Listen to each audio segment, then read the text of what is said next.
What's going on, guys? Adam Milstead here with Straight Yak'd, coming to you on the Outdoor Radio Network.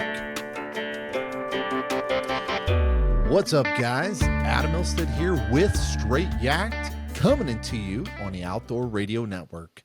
Guys, thank you so much for joining me on the second half of the Kayak Power Hour on the Outdoor Radio Network. You guys are probably heading to work right now, or maybe you're already at work and you just wanted to get your little outdoor fix in. Well, guys, we are on this particular segment of the Kayak Power Hour. We talk about freshwater kayak fishing, things that you can use kayak fishing in, whether or not it's duck hunting, anything in the outdoors. And then, of course, we're going to talk about competitive kayak fishing. And unfortunately, like last week, we talked about the drama that sometimes comes in kayak fishing, which is the kayak fishing cheater that we got a chance to break the news that went absolutely viral on the Straight Yak'd YouTube. We went, I think we're at like 47,000 views in a little less than 2 weeks. It was absolutely wild, but we exposed the cheater. Anyways, that's the negativity that I did not want to talk about on the Outdoor Radio Network, only because I'm supposed to try to tell you guys how awesome kayak fishing is and talk about my experiences and things that you guys might want to do. But anyways, it was just one of those things we did have to talk about because we broke the news. We went viral, and at the same time, yeah, you guys needed to know about this. But anyways, we're going to get back to the positivity of kayak fishing this week. And like I said, from last episode, we were going to focus on this week, disadvantages and advantages to kayak fishing. Okay. So there's obviously a lot of, what's the word I'm looking for?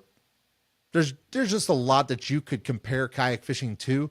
Now, granted, it's definitely 100% better than bank fishing, but, when you're comparing it to boat fishing, what are the advantages and disadvantages to kayak fishing? So we're going to talk about that here. But first things first, we're going to start this off. This episode is brought to you by Pipeline Roast Co. Coffee. Okay, this is honestly the best cup of coffee I've had. It's American-based company. You guys can head over to pipelineroastco.com and check out their assortment of roasts that they have available. This is the Cowboy. It's one of my favorites. They have Bally is another great one. A lot of single-sourced origin coffee roast and coffee beans. Okay, so guys, go over and check them out. And when you go to the site and you want to order something, make sure you use the code ADAM10 at checkout and you get 10% off on your purchase, guys. Yeah, cheers. Okay, so now before I go into like the advantages, disadvantages of kayak fishing, what I want to start here, and I should have started it a couple of weeks ago, was I want to do basically a bait of the month, or I should say my top 3 baits for the month of November. And this is generally for bass fishing. Okay, so something I want to start here. So every episode that starts on a new month, I'm going to start my top 3 baits for that month. And so I've got a few here on the table. They're all kind of strung about, but we're just going to talk real quick about them and then again dive into the rest of this episode. So first things first, one of the best baits right now in the month of November, and what I'm holding right here is a Megabass Vision 110 suspending jerkbait.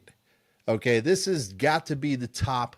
This is something that's got to be on everybody's deck if you're planning on fishing in November. This is the time of the year the bass are making their way back out to the wintering holes, but they have this sort of last little ditch effort in some of those warmer days where they're going to target shad. Shad might be pushing up into still pushing up into creeks, and you can find the bass kind of shallow there. But right now they're primarily going to be on the drop-offs, anywhere where they can move up the feed and then come back down into their wintering holes. Okay, so at this point in time, man, you cannot beat a suspending jerkbait. Anything in a shad color will work, and I like for smallmouth anything that's got a little bit of gold on it. Okay, so next up, sticking with my hard baits, we're going to go just a simple old rattle trap. Now, I go smaller this time of the year. Instead of like October or September, I might go a little bit bigger, but this time of the year, it's getting pretty cold, especially up here in Pennsylvania. It's about, I don't know, 30 degrees at night now, and maybe 45 in the day. So it is kind of cold, but what I'm holding up here is a Rip and Wrap Rapala. Okay, just a very simple style. It's a smaller style lipless. Okay, and I didn't want to say rattle trap because technically rattle trap is an actual company. But anyways, yeah, right there, Rip and Wrap from Rapala. I love that color right there. Is that chartreuse orange? It's good for this time of the year, especially if you're fishing any dingy style water. Fish it on a yo-yo retrieve. That's one of my favorites, where you're just lifting it up and you're letting it drift back down, let it hit the bottom, let it sit there for a little bit. I'm not even kidding you. Let it sit there, pop it back up. Okay, give that a shot. Hopefully it helps you. And then last but not least, for my top 3 baits for the month of November, is just going to be a simple jig. Now, I shouldn't say simple. This is a football jig. I like using football jigs this time of the year. For me, I find my success on rock or transitions. Football jig is an amazing opportunity for you to find those transitions between soil to, or like some sort of soft sediment to rock. And the reason why I like fishing rock is because rock holds heat, and the water is generally going to be a little bit warmer, especially if you had a sunny day. I like to fish this football jig. This is a 1/2 ounce because I'm going to be fishing drop-offs, points, main points. You know, it's just, it's such a good, versatile bait, but this time of the year, you got to fish it slow, drag that thing. And I got this thing tipped right here with a X Zone Muscleback Finesse. I try not to use a type of trailer on this football jig with a lot of movement this time of the year. Okay, all these little appendages. I'm going to pull this guy out so you guys can see it. Sorry if you're watching this on or hearing this on your radio. You guys can't see anything, but you guys can go over to my YouTube at Straight Yak'd and take a look at all this stuff. But anyways, right here, that's that guy. Stick to your dingy colors, okay? Your blacks, your browns, your greens. Avoid any sparkle in your jigs, okay? This time of the year at least. So that guy right there, solid choice. All right, we talked enough. Let's get into this, okay? Talking about advantages and disadvantages of kayak fishing. Okay, the first thing that I'm going to tell you is an advantage right off the bat. It's just the simple fact that you can go anywhere you want with a kayak, depending on your physicality. So you guys can go, let's just say you're fishing a big lake and you've got maybe 5 or 6 main ramps there. Maybe all these ramps are backed up early in the morning because it's just everybody wants to get out on the water. Guess what? If you got a kayak that you don't mind dragging around, pull that thing off the back of your truck, whatever, and just put in any anywhere you want. And as long as it's accessible safely, like go out there and you can fish. And so it's a great opportunity instead of putting in a ramp, where you can get into water pretty early, but knowing that you have another, 6 or 7 miles to boat to. Guess what? With a kayak, just drive till you see some bank and then pull that thing off and go fishing. So, launching purposes, you guys have so many options to launching a kayak. You can launch pretty much anywhere you want.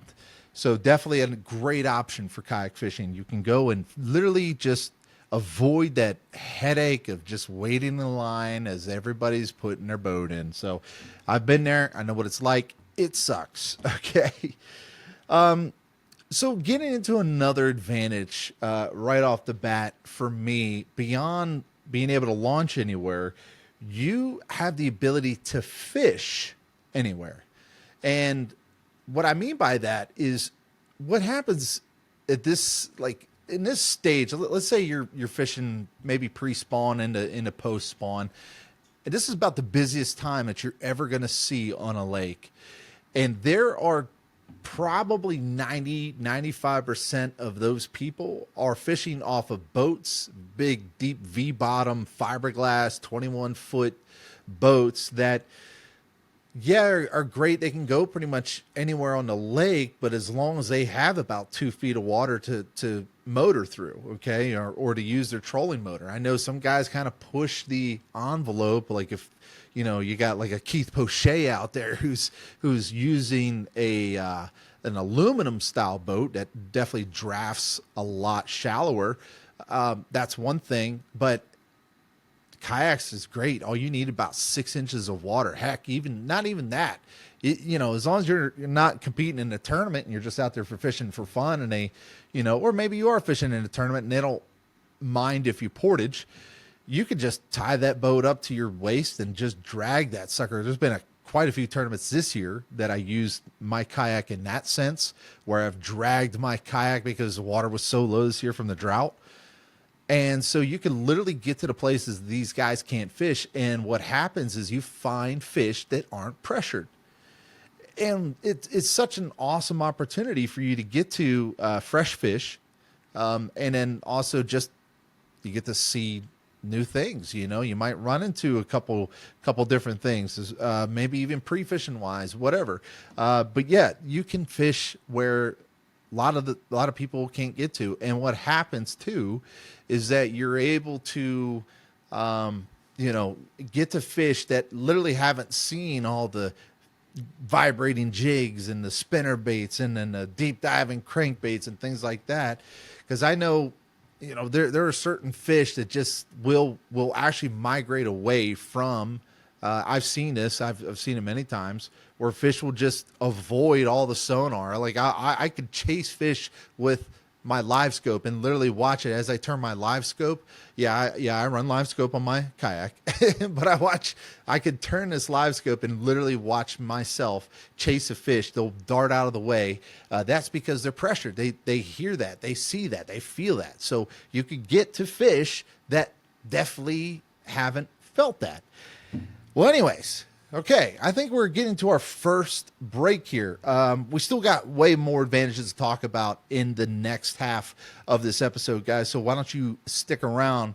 But again, we're talking for this week, we're talking about the advantages and disadvantages to kayak fishing. So yeah, there's a lot. There's a lot. And my idea is like, I got to get this out to you guys. I want you guys to understand why kayak fishing is so amazing. So stay tuned. Thanks for listening to Straight Yak'd.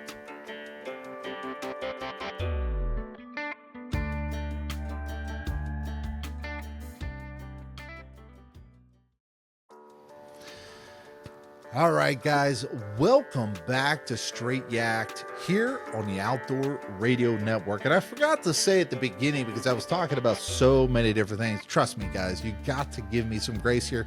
I am still learning, getting basically all of my rhythm, I guess, for radio shows. This is something I'm still getting used to. But anyways, you guys are more than welcome to follow me on Instagram, Facebook, or YouTube at Straight Yak'd. That's STR8YAKD.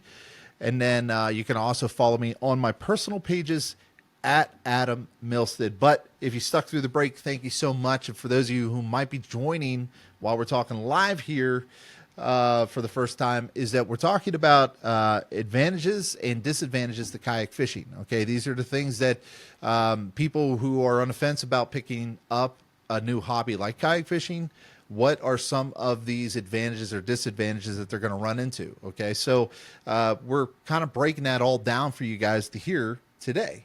But yes, anyways, so welcome back again to the second half of the Kayak Power Hour on the Outdoor Radio Network. All right, so before we went to break, we talked about a couple advantages right off the bat, which was you can launch your kayak pretty much anywhere, and then at the same time you can fish in areas where most boats can't get to. So you're fishing fresh fish. You're fishing fish that haven't seen all the baits in the world and heard the pings of the sonar and things like that. And so you're going to get less pressured fish and being able to catch more.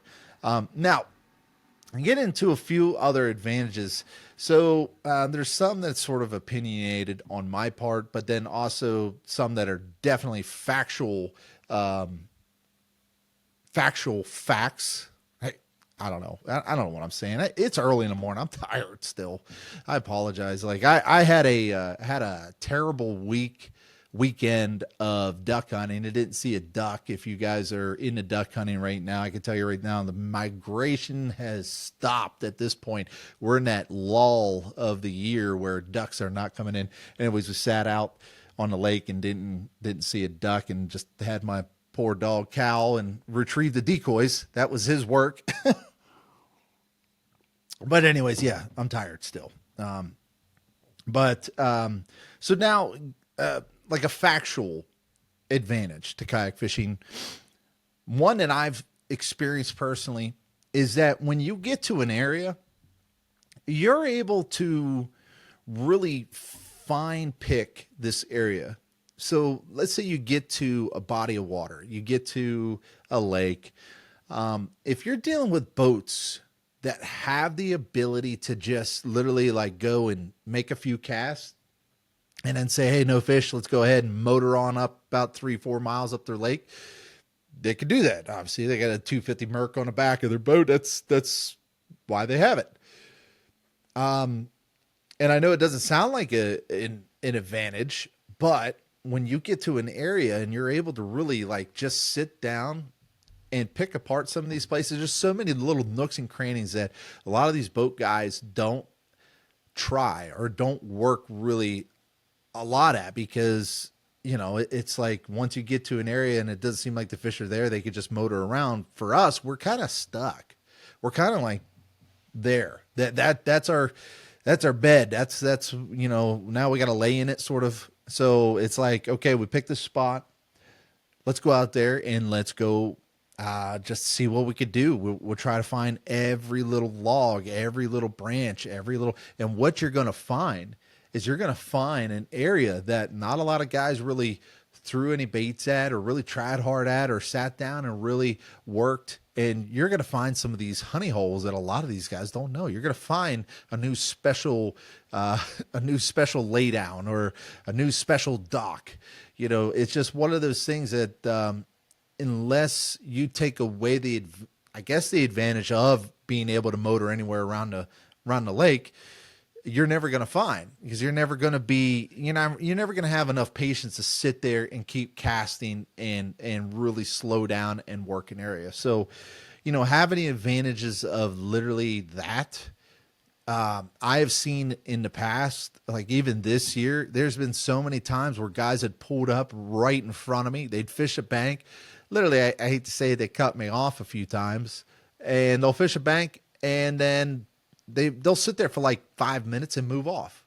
Well, I'll come right behind them and I'll mosey on up just a little bit further. And next thing I know, I catch a 5-pounder. And it's like, I have a few videos on my channel from this year when that happened.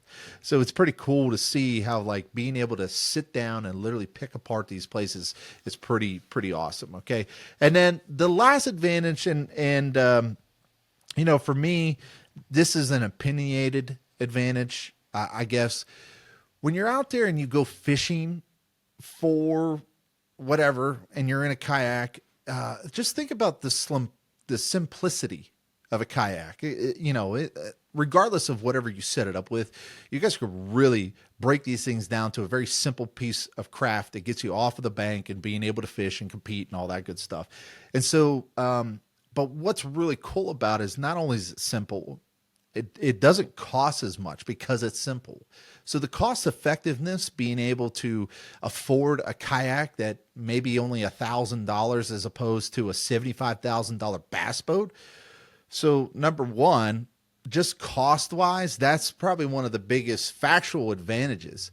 But what it does is it also entails what you get out of simplifying your experience, because now what happens is you don't have a bigger boat. You're not so much out of the water and out of the realm of fishing. You're literally right down in their environment and you're getting splashed in the face by fish when you're catching them. Sometimes they're pulling you around in a kayak, especially if you're, listening to the other portion of the Kayak Power Hour. With Chris Little, he's telling you about times where he's catching maybe sheephead and red drum and stuff like that. Those fish are pulling you around for sure. But then at the same time, it's just such a cool experience just being that close to the water. Really is an awesome time. But maybe I should have started off. I don't even know. I'm just in my head right now. I'm like, why didn't you start off with like money? That's probably one of the biggest advantages to kayak fishing over boat fishing is the simple fact that you don't have to spend a $75,000+ I mean, I think boats now are coming, directly from the showroom floor, like nearly $100,000, which is mind boggling. I will be honest, there isn't a chance in this world, in this lifetime, that my wife would ever be okay with that. So that's why I kayak fish. But so anyways, let's get into some disadvantages before we end this thing. Okay. There are definitely disadvantages, and this might be opinionated or factual. I mean, however you guys want to look at it. Okay. So obviously the first one for kayak fishing wise is like, you're not able to go everywhere you want to go while you're on the water. Okay. So if you're competing and you decide to go to a certain area and you get there and you load up and you go out on the water, and all of a sudden it's just like you're fishing chocolate milk, and it's like, oh my goodness, why did I pick this place? Meanwhile, like, you're probably an hour and a half from the bank, or from the, getting back to the launch, and you're already in a tournament. It's like, you gotta either deal with it or make the trip of taking everything off your boat again, putting in your truck, driving up, putting in another area. So yeah, huge disadvantage, and being able to get to a spot and say, oh, this is terrible, and just have to deal with it. Okay. So that is definitely has hurt me quite a bit in the kayak fishing world. The other thing is, well, this is kind of an opinion, but you could say it's not as cool. It's not as cool as going 65 miles per hour on a Phoenix or Triton or Ranger. I don't know, whatever boats that they have out there, whatever everybody's into. My buddy Jared Lintner fishes out of Vexus, which is absolutely awesome. I hope to fish with him one day out of it. But I mean, the fastest I've ever been on the water was in a bass boat at 65 miles per hour, and that was awesome. Scary, but awesome. So, that's definitely something that I like to do. So yes, kayak fishing is probably not as cool as getting into a boat. All right. But again, for me personally, I enjoy kayak fishing more. And then, the advantages, I guess, to boat fishing over kayak fishing, I sort of kind of alluded to this, and one of the other disadvantages is the fact that you can carry more stuff on a boat. So it's not like you have to pick and choose some of the baits that you take with you. So if you guys have seen my kayak out there, you've probably seen this in the past on my channels. I run normally 8 to 10 rods that literally stick up in the back. And I have 6 boxes, and in each of those boxes are assorted baits.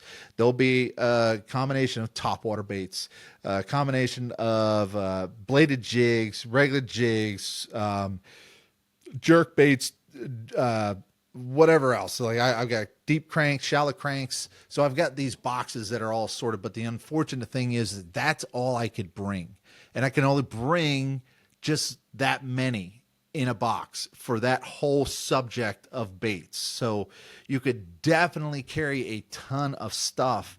And while you're carrying a ton of stuff, okay, sort of another portion of this disadvantage is the fact that I don't know if you've ever seen a kayak fisherman roll up to a ramp and literally sit there for about a half an hour as he takes stuff out of his truck, screws it on, puts it all on his kayak and things like that. You're putting your graphs on because you don't want your kayak to ever fall off your truck or your trailer and stuff like that. So you put your graphs on, and then you're putting your batteries in. And then you're putting your motor on if you're using a motor like a Torpedo or Newport. And so you're spending like a half an hour to 45 minutes getting set up before you even get out to the water. So that right there is probably, for me, my worst like disadvantage, the thing that I don't like about kayak fishing. I think the first part, the kayak fishing, I don't like, or I should say the second thing that I don't like about kayak fishing is loading up all the stuff I have to do. The first thing that I don't like about kayak fishing is when you get off of the bank or you get back to the launch. Now you got to take everything off and put it back, because at least now you have no anticipation of going out there and fishing. No, you're done for the day. It sucks. Nobody likes that. Nobody likes ending their day, especially ending their day. Like maybe you had a bad day out on the water and now you spend the next 30 minutes taking everything off your boat. So anyways, guys, that is just advantages and disadvantages to kayak fishing. Hopefully you guys got some information out of that. We got to get going, but I appreciate you guys sticking through the episode. Thank you so much for joining us on the last half of the Kayak Power Hour here on the Outdoor Radio Network, here on Straight Yak'd. Bye.